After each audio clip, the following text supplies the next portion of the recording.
pada saat orang sedang mengatakan tentang Sabdo Palon akan terjadi sesuatu, Gajah Mada, Mojopahit, Pajajaran, Kutai, semua di sini banyak masyarakat menginginkan sejarah ini muncul kembali.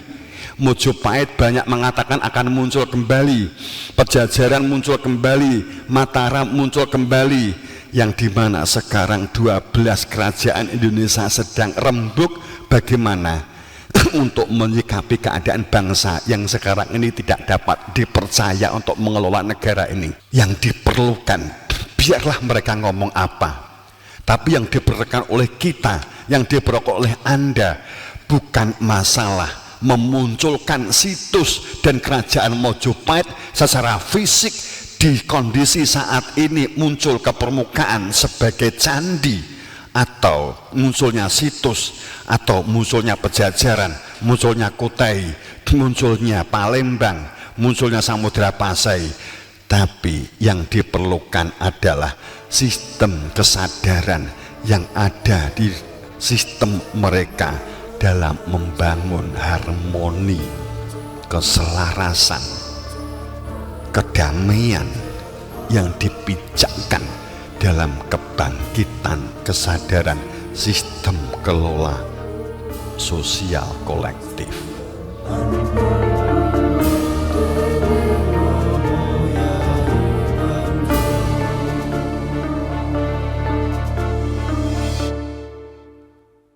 Assalamualaikum warahmatullahi wabarakatuh. Wa ilahi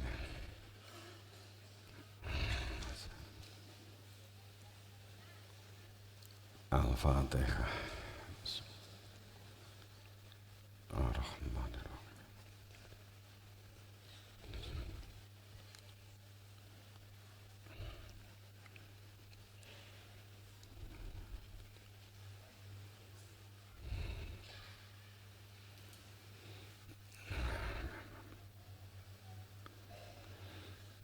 Lahumul Fatihah.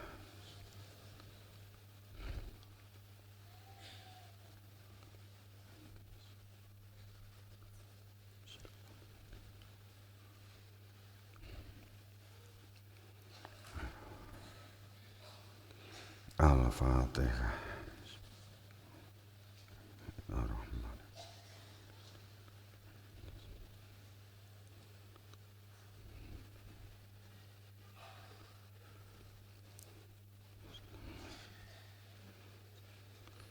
Lahumul Fatihah.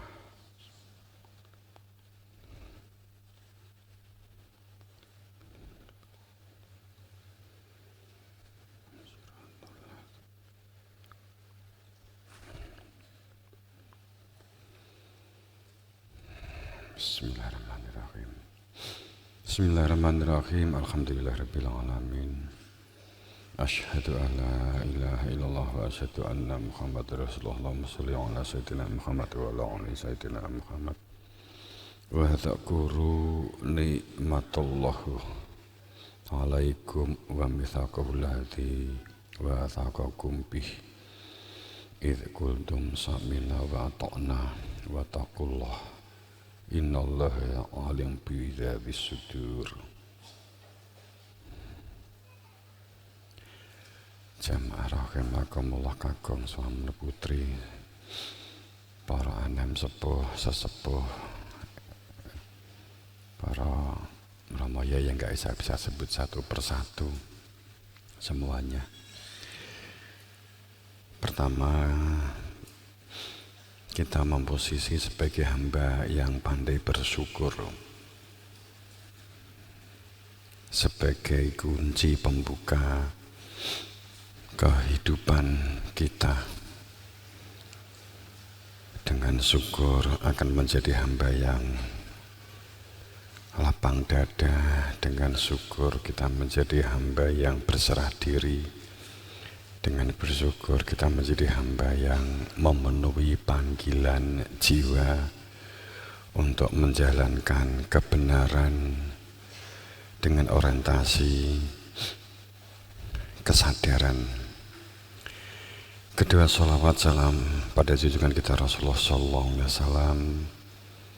Semoga dalam syafaat berberian pengabang itu guru wasitoh, dan dengan sholawat maka syafaat menyertai kehidupan kita sebagai sebuah wujud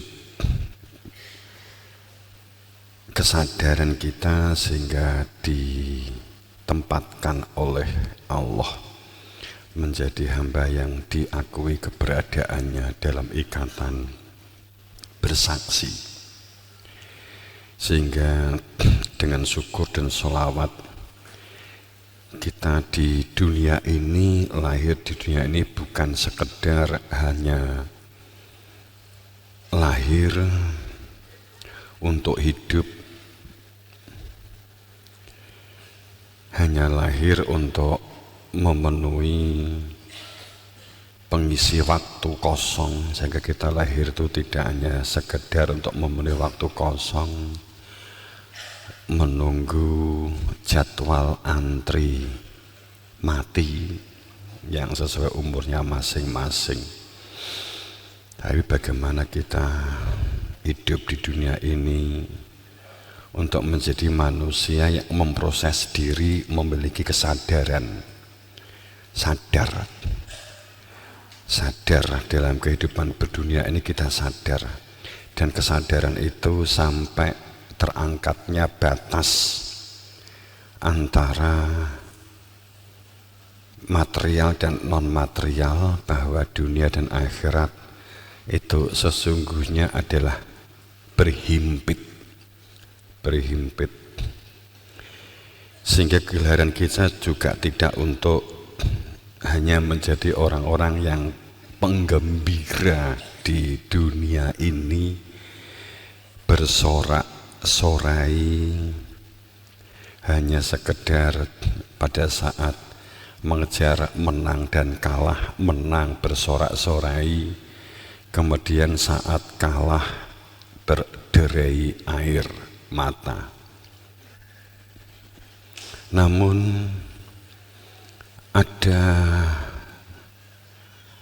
panggilan jiwa sehingga kita disebut berjuang untuk memenuhi panggilan jiwa itu, untuk membangun sebuah kesadaran, berjalan dalam kesunyian yang membangun kesadaran diri. Dengan kesadaran itu akan meruntuhkan keangkuhan dalam diri. Dengan kesadaran itu akan meruntuhkan ego-ego yang menjadi hijab diri kita dalam memiliki sebuah cita-cita kedamaian dan ketentraman. Dengan kesadaran itu kita dapat menghilangkan satu perilaku-perilaku keterjajahan yang menjajah diri kita, menjajah kesadaran kita, menjajah ruh kita. Dan di zaman pada saat transisi saat ini, sadar atau tidak, terasa atau tidak, peka atau tidak, kita memasuki sebuah peradaban baru. Bahkan mungkin sebenarnya bagi yang peka, kita berada di dalam peradaban baru. Akan tetapi kita perlu menyiapkan panggungnya, panggung untuk membangun kesadaran. Orang yang sadar, kebalikannya sadar itu tidak waras. Kebalikannya sadar itu orang yang tidak mengenal. Orang yang sadar itu klasifikasinya itu adalah kenal. Kalau dia mengenal semakin baik, maka dia akan semakin sadar. Saat seseorang itu semakin tidak mengenal sesuatu, maka kita tidak akan pernah sadar terhadap sesuatu itu. Sehingga pada saat sebuah kesadaran menjadi kata benda, artinya menjadi orang-orang yang secara utuh dalam elemen rambut sampai ujung kuku di kaki itu adalah menjadi benda hidup yang sadar, yang disebut manusia lahir dan batin, yang kita hidup di dunia sekaligus akhirat. Sehingga dunia ini kita pandang pada akhirnya bukan masalah persaingan dan perjuangan, tapi hidup di dunia ini kita pandang sebagai dimensi belajar. Saat kita memandang dunia ini, kita memandang ranahnya adalah dimensi belajar, maka kita tidak akan pernah berhenti untuk memproses diri kita menjadi hamba yang sadar. Saat ternyata kita kedatangan tamu yang tidak diundang, yang disebut ketidaksadaran,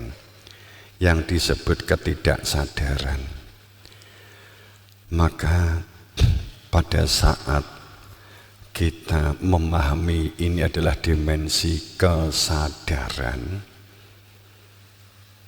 tidak akan menjadikan kita itu larut dan berpuas diri, menjatuhkan dan membuli kepada orang lain.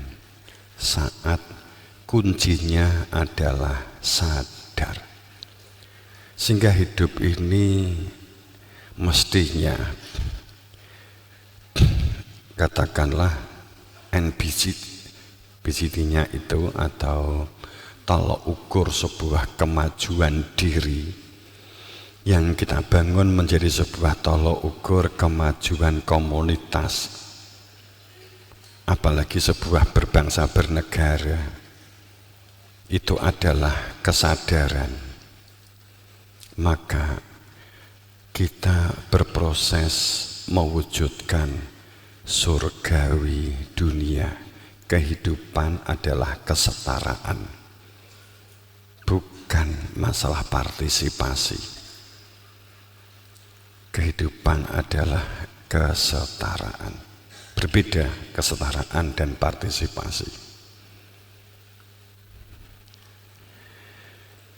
Pada saat kita membangun paradigma kesadaran.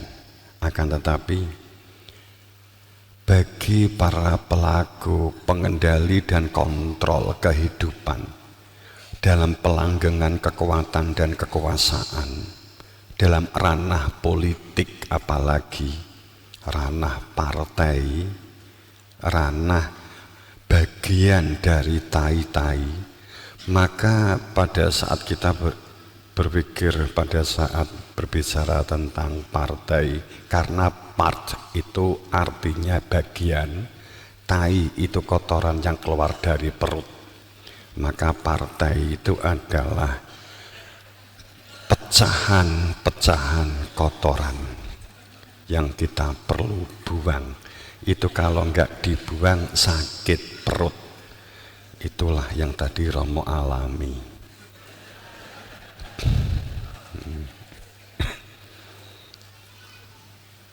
Ternyata partainya tidak di Jakarta, di Pengimaman, ikut di sini, akhirnya terpaksa saya buang di kamar mandi. Tapi kesalahan saya sendiri ya tadi ya, saya yang salah. Saya baru hanya sarapan itu aja sedikit, belum makan siang dan belum ngemil apa-apa sore.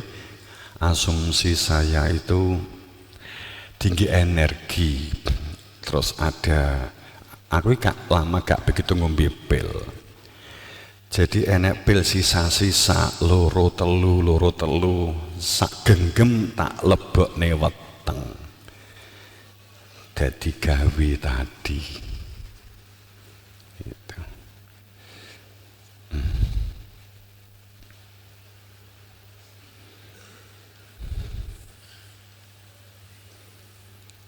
Sekali lagi, medan terbesar dalam peperangan di dunia ini, yakni kita memandang bukan sebagai medan perang.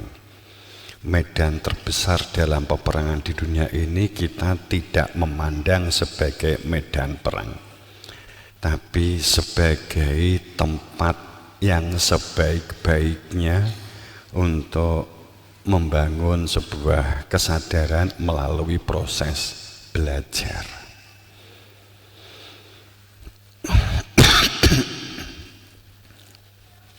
Aktivitas berdunia yang dilakukan adalah berpijak kepada kesadaran. Sekali lagi, seseorang pada saat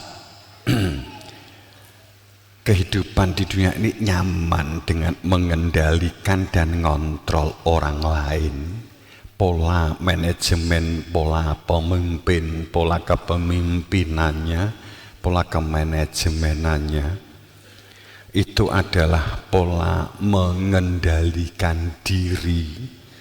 Itu refleksi sebuah keharmonisan, dianggap sebagai wujud sebuah keharmonisan apapun bentuknya, diri, keluarga, lingkungan masyarakat.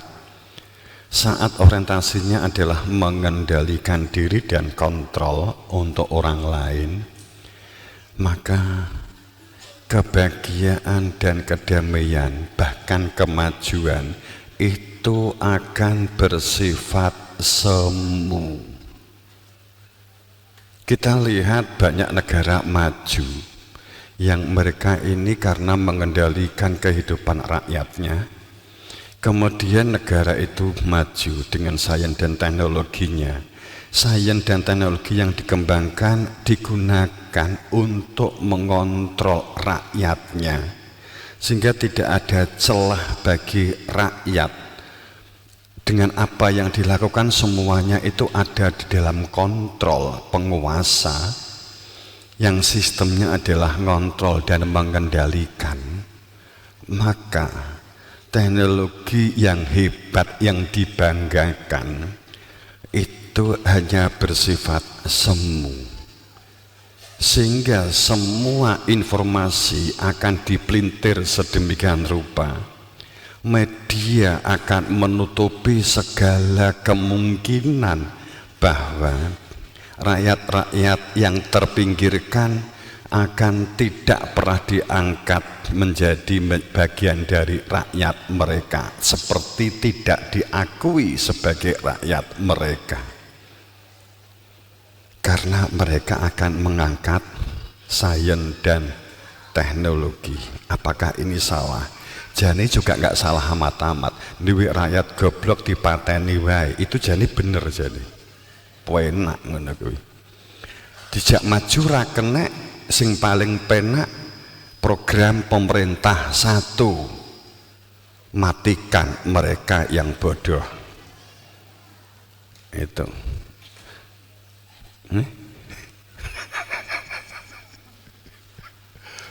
Kejem ya. Artinya bahwa kehidupan berbangsa bernegara, pengertian dimatikan di sini adalah sedemikian rupa ditutup.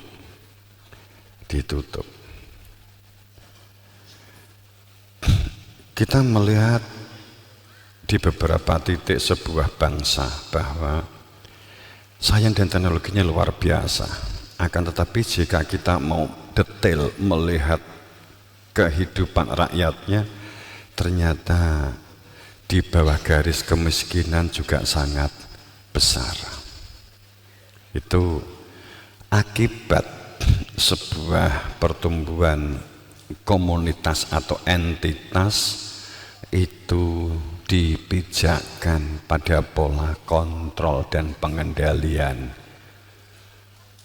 orang lain, bukan kontrol dan pengendalian diri.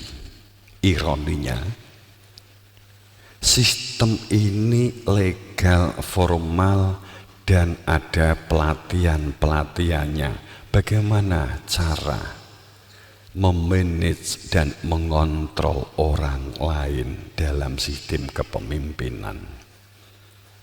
Artinya pelatihan untuk menyuburkan kemampuan nafsu supaya ketamakan dan keserakahan itu adalah bagian yang tidak terpisahkan dalam kehidupan, itu adalah legal. Itu yang mesti kita antisipasi. Sedang orang yang sadar, kemudian dalam kesadaran kontrolnya adalah dirinya sendiri, evaluasinya dirinya sendiri, pengendalian adalah dirinya sendiri. Saat kita mengontrol lingkungan, mengontrol orang lain, itu karena refleksi dari mengontrol diri. Saat kita melakukan tata kelola kehidupan, lingkungan dan organisasi, cerminnya itu adalah diri sendiri. Pada saat kita mampu melakukan itu, kita akan waspada, kita tidak akan dicurigai, kita tidak akan menjadi orang yang dianggap manipulasi. Karena banyak orang yang dikira itu benar, tapi sesungguhnya perbuatannya adalah manipulatif, tapi tidak sadar yang bersangkutan adalah perilaku manipulasi. Tapi orang lain akan melihat itu adalah manipulasi. Orang yang tidak jujur, ada di balik ketidakjujuran itu manipulasi. Orang yang kita ingin manipulasi cenderung sebenarnya terasa bahwa kita dimanipulasi.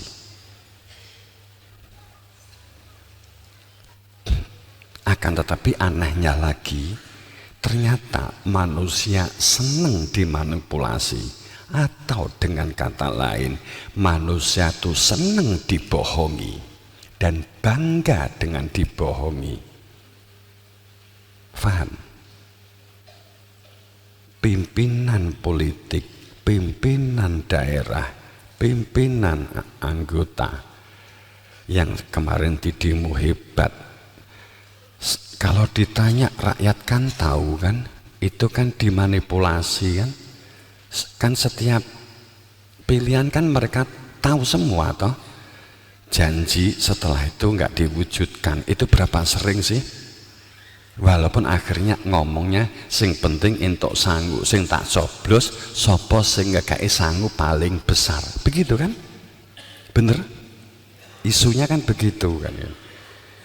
Loh, kalau kemudian mereka mencari modal pengganti karena itu dianggap sebagai investasi, kenapa kamu harus menyalahkan? Karena saat kamu nyoblos mereka, memilih mereka, itu pun pijakan kamu itu juga sangu. Setelah mereka entuk sangu kok mbok nesoni, iki piye jane rasionalmu?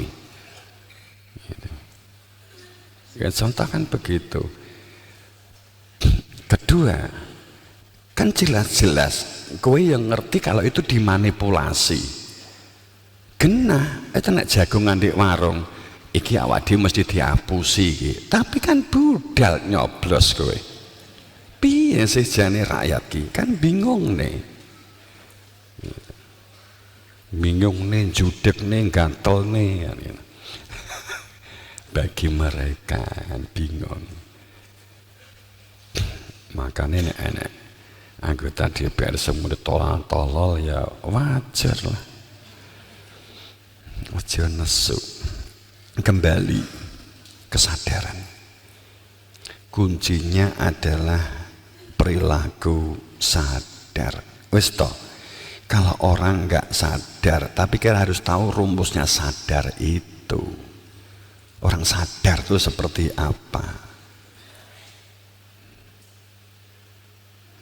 Sadar itu bukan masalah deskripsi, sadar itu bukan masalah definisi, bla bla bla bla.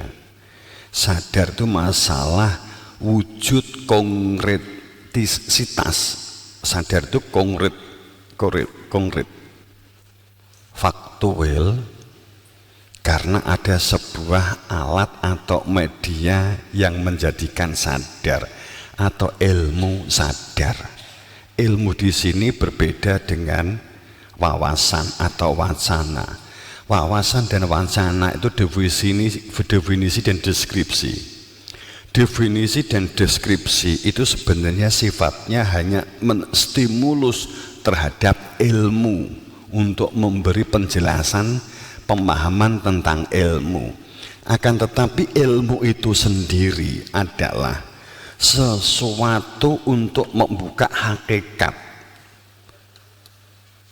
sesuatu yang digunakan untuk membuka hakikat. Itu ilmu atau sebuah pintu atau sebuah kunci yang jika ini dioperasionalkan akan membuka hakikat, mengetahui inti permasalahan, inti manusia, inti kehidupan, inti agama, inti Tuhan. Pada saat kita berbicara tentang sebuah sadar,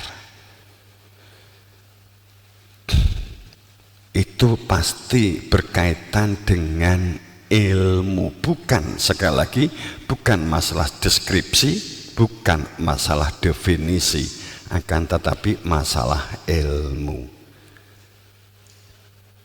Makanya banyak orang yang terjebak dengan googling, dengan mencari definisi kata-kata indah mutiara.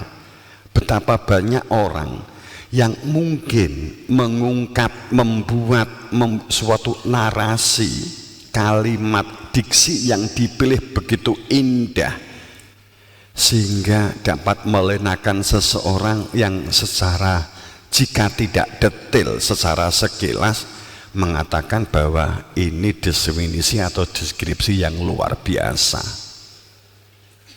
Akan tetapi kalau mau didetailkan, apakah itu operasional kalam yang dapat diwujudkan dalam kehidupan sehari-hari, ataukah hanya sebuah indah kata retorika yang sulit diimplementasikan, seperti yang sampai detik ini Romo tadi ngucap ini, implementasikan kesulitan semua, kan gitu kan. Kan semuanya tadi kan definisi, deskripsi, tapi dengan pemahaman, oh kata itu indah, kata itu cantik. Sampai cantik supaya indah itu jangan menggunakan C, cantik.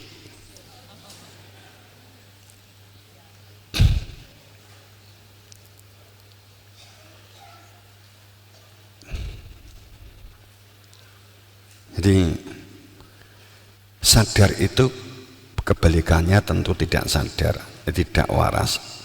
Tapi kalau kita berpiring sadar itu karena koneksinya, sambungnya adalah mengenal. Adanya sebuah ilmu yang menjadikan kita mengenal diri, mengenal Tuhan, mengenal tentang hakikat dunia, mengenal tentang hakikat akhirat. Maka ini ilmunya. Itu seperti kita ngomong definisi garam.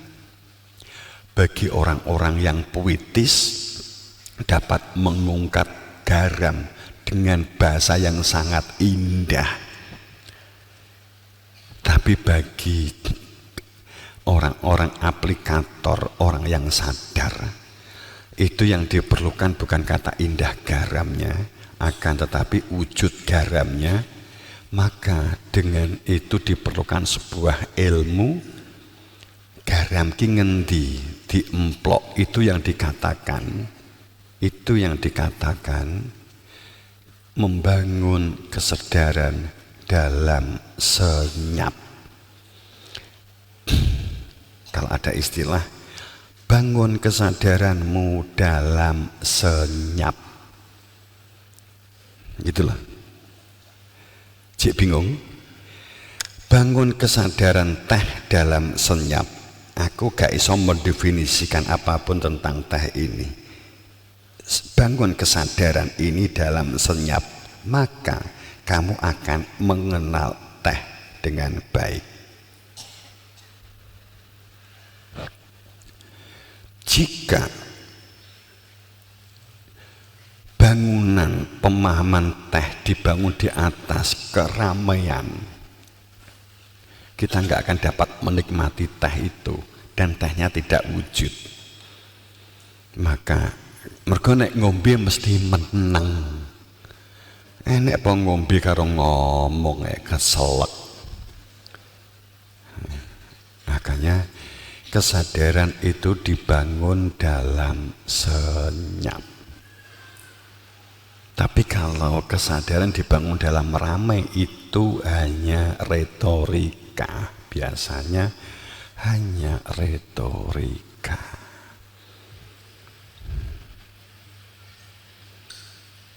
Sadar begini, itu retorik.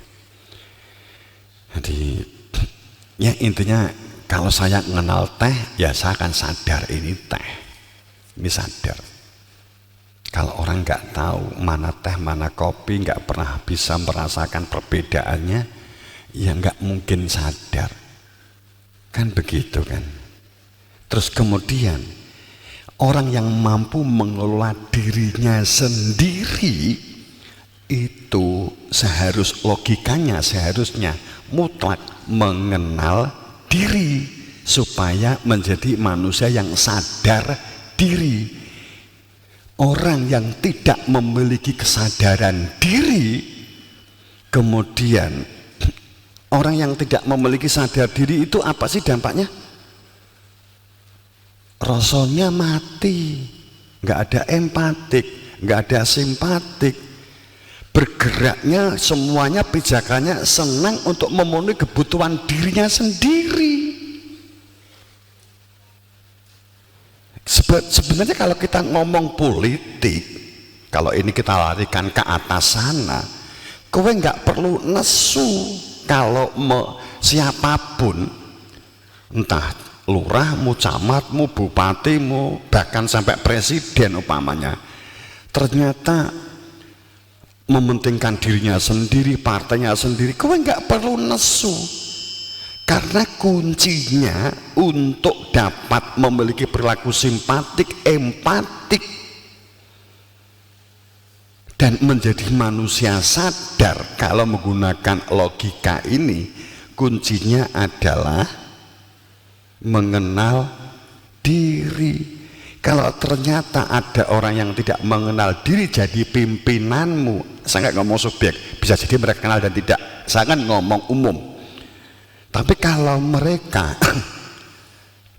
ternyata banyak yang tidak mengenal diri, kemudian kamu pilih menjadi pimpinanmu, sing salah itu pimpinan opo sing milih?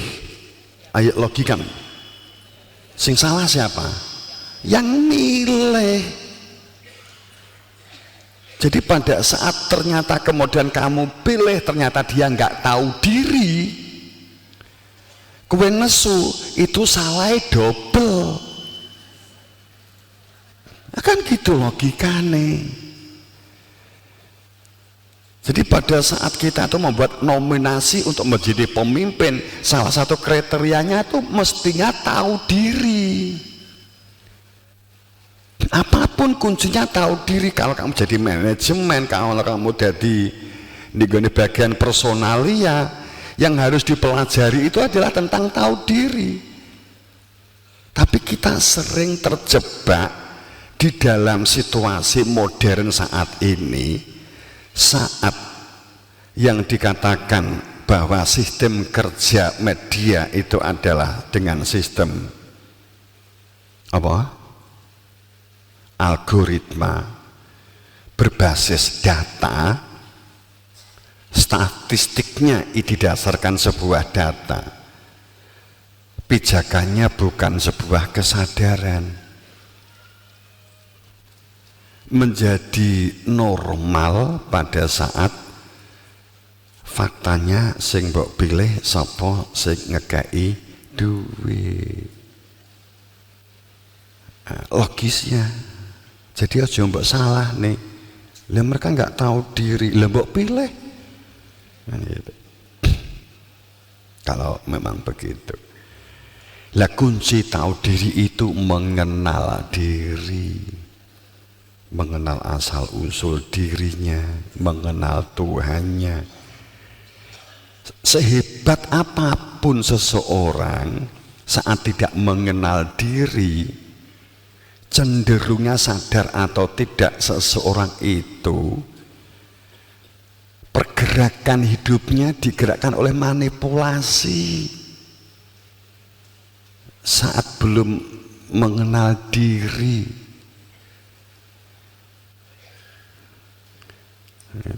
saat belum ada kesempatan, saat belum ada peluang, seperti baik, tapi wis nek enek peluang itu cenderung bias.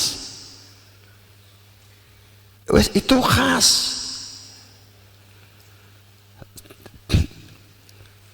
Rikala masih jadi masih rakyat biasa, masih kecil, katakanlah masih miskin, dia baik loh.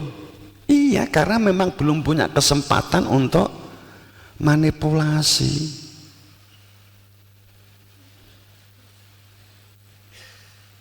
Kalau nggak mengenal diri, nggak mengenal Tuhannya, nggak mengenal hakikat, nggak mengenal dunia, nggak mengenal akhirat, itu persis seperti jalan yang bergelombang ledok saat kena hujan. Saat belum kena hujan kita anggap halus, saat belum kena hujan kita anggap baik. Tapi setelah kena hujan ternyata airnya nggak bisa diserap oleh tanah.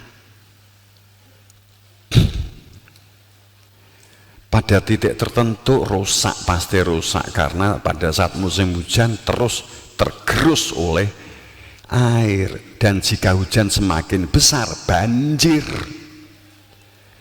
Itu orang yang tidak mengenal diri, persis seperti itu.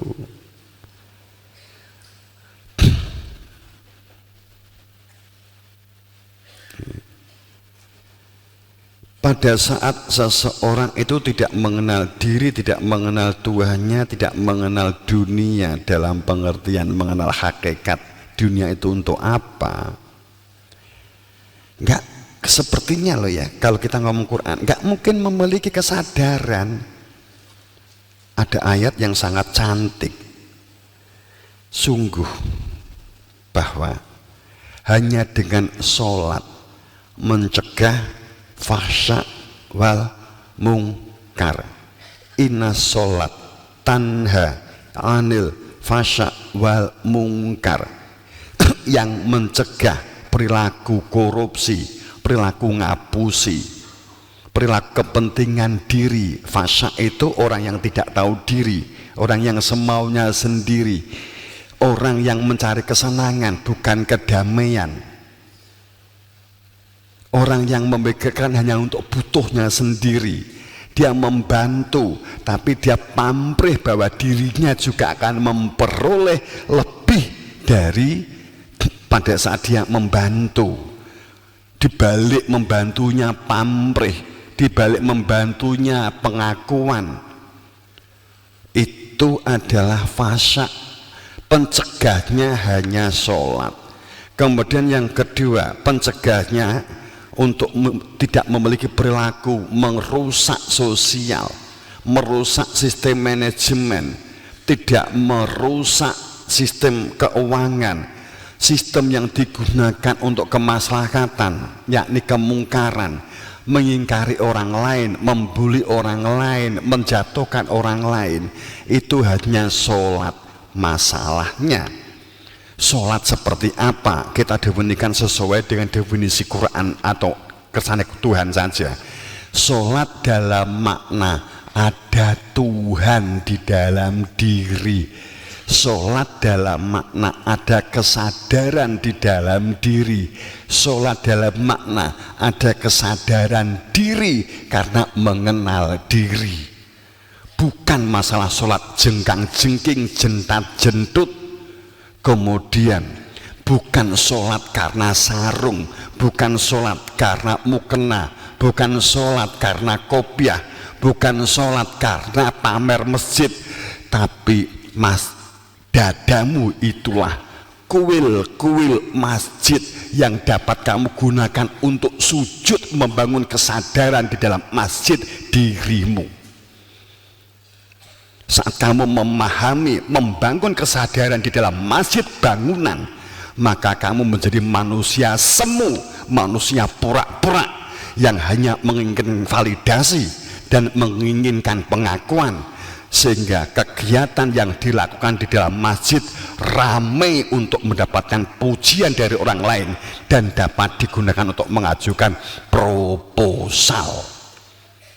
Akan tetapi masjid yang di dalam dadamu itulah yang harus kamu bangun untuk bangkitnya kesadaran diri. Tata kesadaran ini yang diperlukan.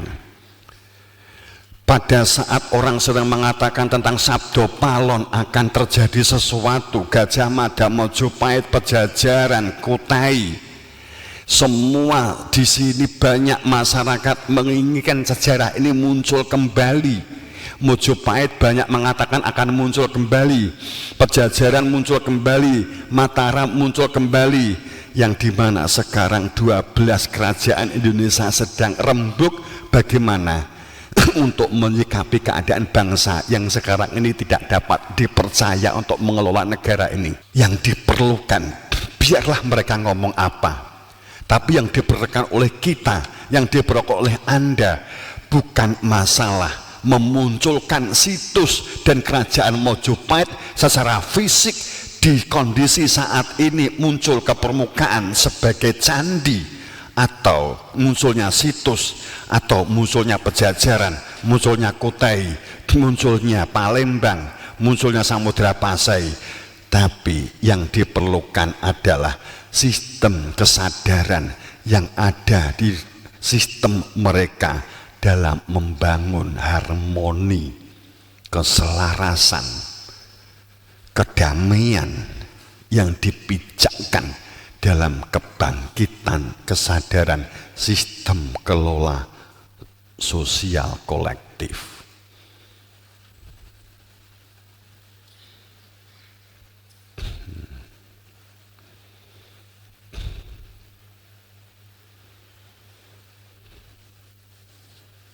Kesadaran adalah kunci pembuka sekaligus sebagai sasaran kehidupan. Program apapun yang kamu lakukan adalah untuk membangun kesadaran itu. Tanpa kesadaran adalah orang lupa. Kalau program tidak untuk membangun kesadaran, kamu bisa bayangkan toh, wajar kan korupsi? Tunggu, ini bentar lagi akan ada dibongkar korupsi yang besar lagi. Tunggu saja. Aku tak melu-melu ngeramal.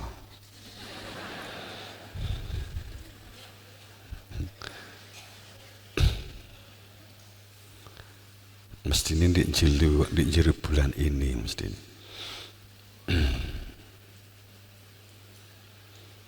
Bagaimana orientasi hidupmu juga untuk membangun kesadaran ini.